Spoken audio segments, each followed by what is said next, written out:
안녕하세요. 파이썬 프로그래밍 기초 13주차 함수 고급 강의를 맡은 윤엽상 교수입니다.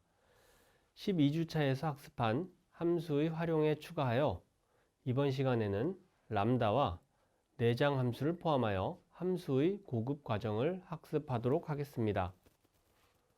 먼저 13주차의 학습 내용입니다. 이번 주차에는 함수의 고급 기능 중에서 간편하게 함수를 구현할 수 있는 람다라는 기능에 대해 학습하고, 다음으로 파이썬의 내장 함수들 중에서 람다와 함께 사용할 때 활용도가 높은 것을 선별하여 살펴보겠습니다. 마지막으로 내장 함수 중에서 파일을 처리하기 위해 사용할 수 있는 것들을 따로 모아서 자세히 알아보도록 하겠습니다.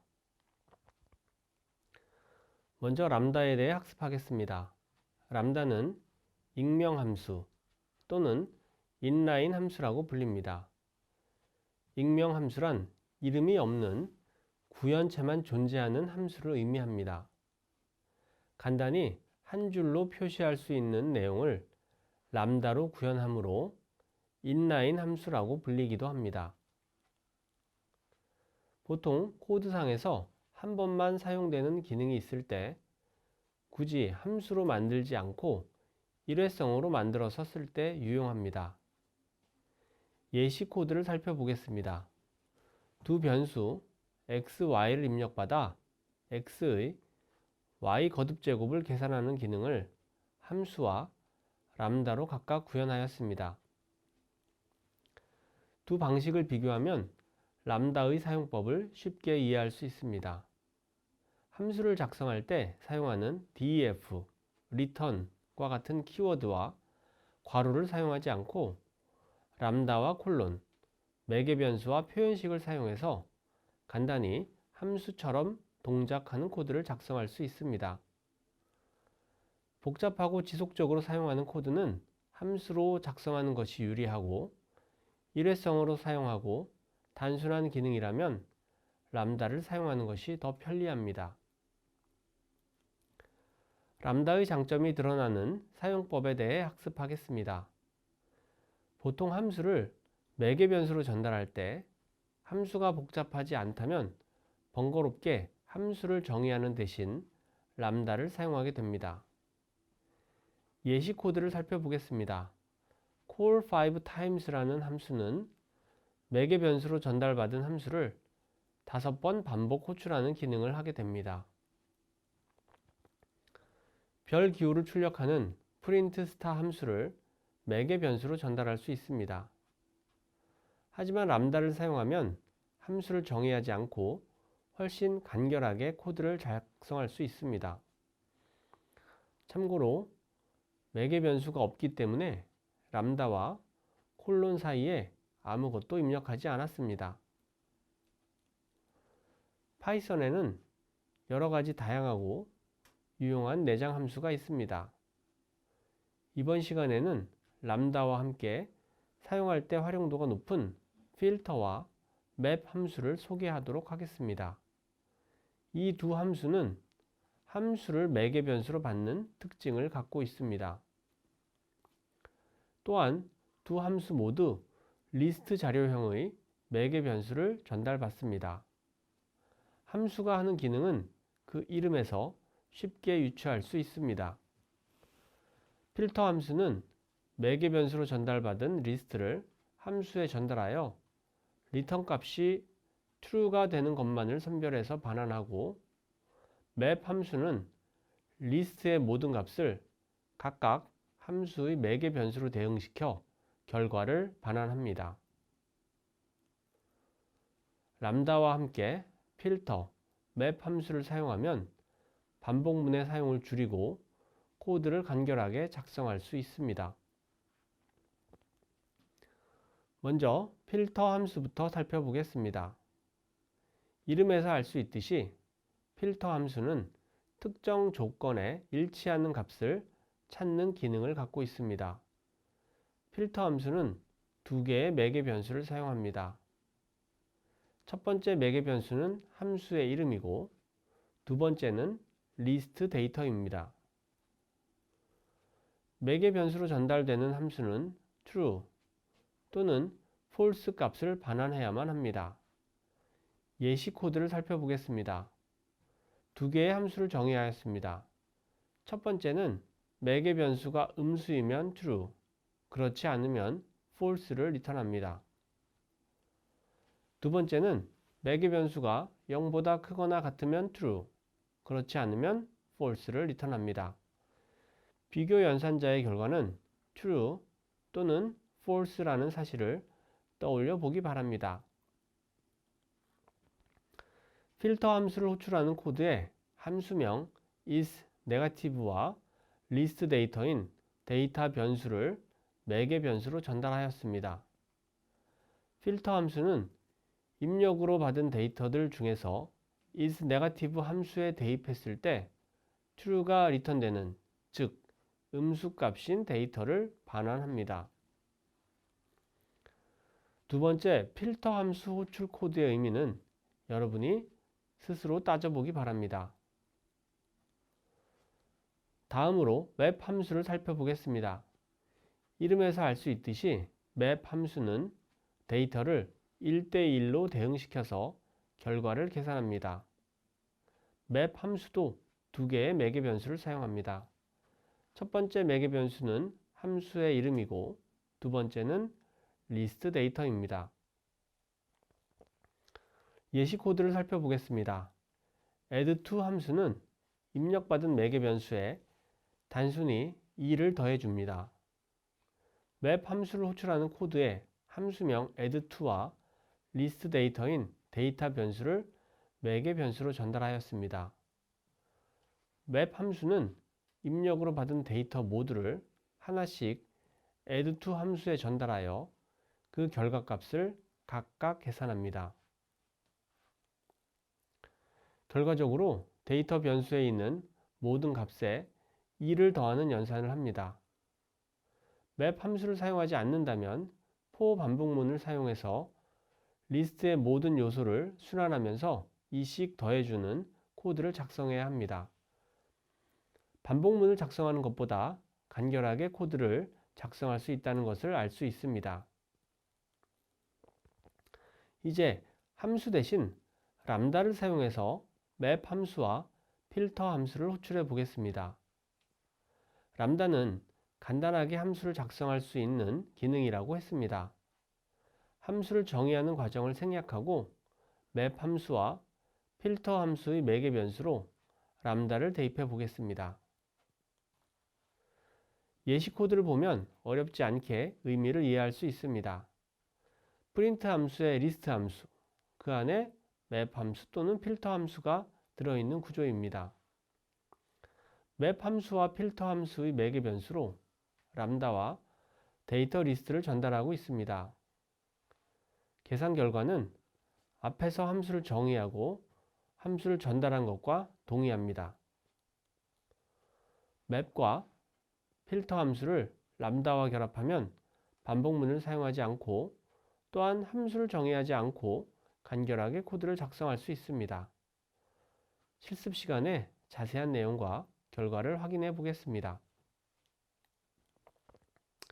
지금까지 파이썬 프로그래밍을 학습하면서 사용한 코드의 결과 데이터들은 기록되지 않고 사라져 버렸습니다.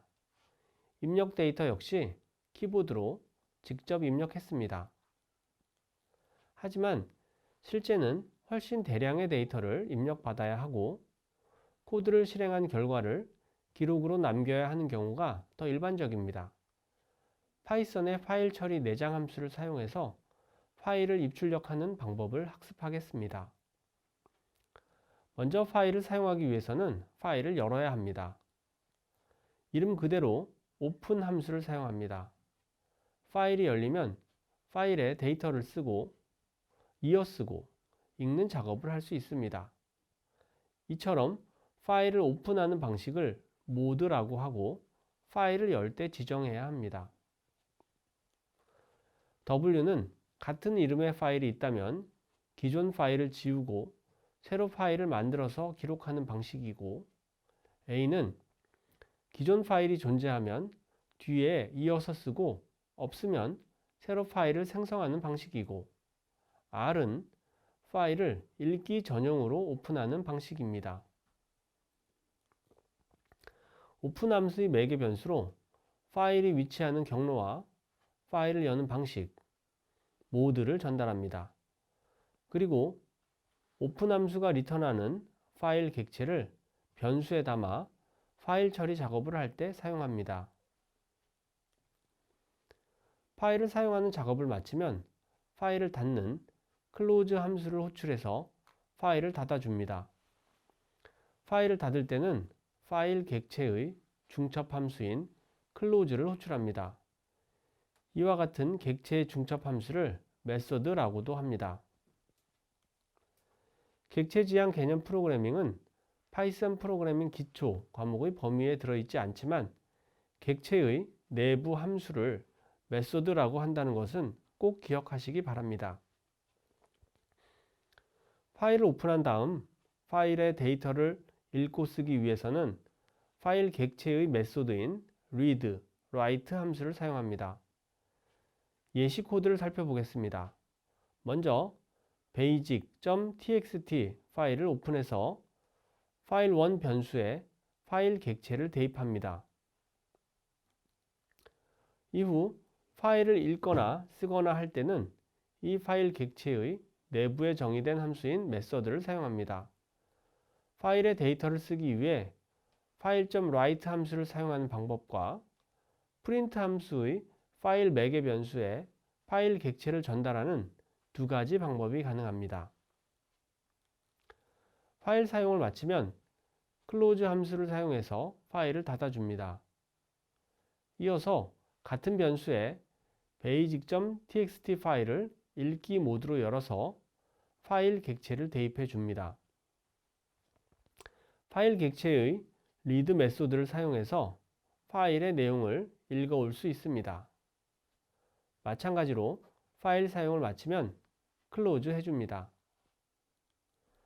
파일을 클로즈 하는 것을 생략하면 프로그램에 오류가 발생하거나 컴퓨터 자원의 낭비로 이어질 수 있기 때문에 파일 사용이 끝나면 클로즈를 잊지 말아야 합니다. 매번 파일을 사용할 때마다 파일을 클로즈 하는 것이 번거로울 수 있습니다. 이런 번거로움을 없애기 위해 with 구문을 사용하는 방법이 있습니다. 코드를 함께 살펴보겠습니다. 파일 패스 변수에 파일명을 대입하였습니다. with 다음에 오픈 함수를 입력하고 as 다음에 파일 객체를 입력합니다. 이번에는 파일을 열 때 이어서 쓰기 모드인 A 모드를 사용합니다. 그리고 들여쓰기한 with 코드 블록에서 파일 객체를 사용하여 파일을 쓰기 또는 읽기 작업을 수행합니다. with 블록을 벗어나는 순간 파일 객체는 자동으로 클로즈합니다. 파일 처리에서 발생하는 오류를 살펴보겠습니다. 먼저 존재하지 않는 파일을 열기 위해 시도할 때 발생할 수 있는 file not found error 오류입니다. 다음으로 파일을 열 때 지정한 모드와 실제 작업이 일치하지 않는 경우 발생하는 unsupported operation 오류입니다. 파일을 읽기 모드로 오픈한 다음에 파일의 데이터를 쓰려고 하면 발생하는 오류입니다. 파일의 경로명과 모드를 지정할 때 유의해야 오류를 방지할 수 있습니다. 지금까지 파일을 읽고 쓰는 기본적인 함수에 대해 살펴보았습니다. 예제에서는 파일에 기록하는 데이터의 양이 많지 않았는데요. 실제로는 대량의 데이터가 저장된 파일을 처리하게 됩니다. 이때 파일의 크기가 너무 크면 전체 파일을 한 번에 읽을 수 없거나 성능 저하가 발생할 수 있습니다. 한 번에 한 줄씩 데이터를 처리하도록 고안된 파일 형식으로 CSV, XML, JSON과 같은 것들이 있습니다. 가장 단순하고 널리 사용되는 것이 CSV입니다.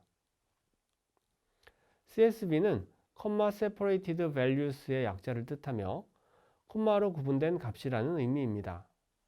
일반적으로 첫 번째 줄에는 데이터를 설명하는 헤더가 있고 다음 줄부터 실제 데이터가 기록됩니다. 그리고 각 줄의 데이터 값들은 콤마로 구분되어 있습니다. 이름과 키, 몸무게로 구성된 데이터를 가상으로 생성하여 파일을 만들고 파일의 데이터를 읽어서 체질량 지수, body mass index를 계산하는 코드를 작성하는 과정을 설명하겠습니다. 먼저 100명의 이름과 키, 몸무게를 가상으로 생성하는 코드입니다. 난수를 생성하는 랜덤 모듈을 사용하겠습니다. 랜덤 모듈을 비롯한 파이썬 표준 모듈에 대한 설명은 다음 주차 강의에서 다루도록 하겠습니다. 이번에는 랜덤 모듈은 난수를 생성하는 기능이다 라고 이해하고 넘어가도록 하겠습니다. 이름과 키, 몸무게 모두 난수를 발생시켜 가상의 인물에 대한 데이터를 생성하겠습니다.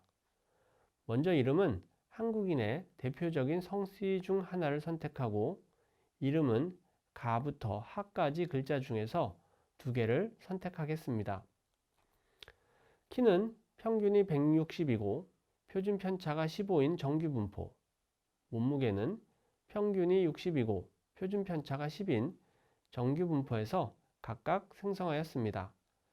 이렇게 생성된 데이터 100개는 info.csv 파일에 저장하겠습니다.